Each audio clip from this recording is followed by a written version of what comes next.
So this comes from a collaborative project with my Boston University colleagues, David Glick and Max Palmer. And what we're really interested in understanding is the political consequences of our current land use regulations. So there's been this big emphasis, basically, since the excesses of urban renewal, to sort of put planning back in the hands of neighborhoods and to empower neighborhoods to have a say over local development. And this sounds really good, right? Like this sounds sort of, when a lot of city governments like to talk about, we talk to our neighborhoods.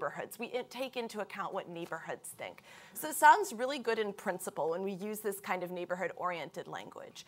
But what we find is that in practice, what these neighborhood-level institutions do is empower older white homeowners to dominate land use discussions and to use their power to stop and delay the construction of new housing.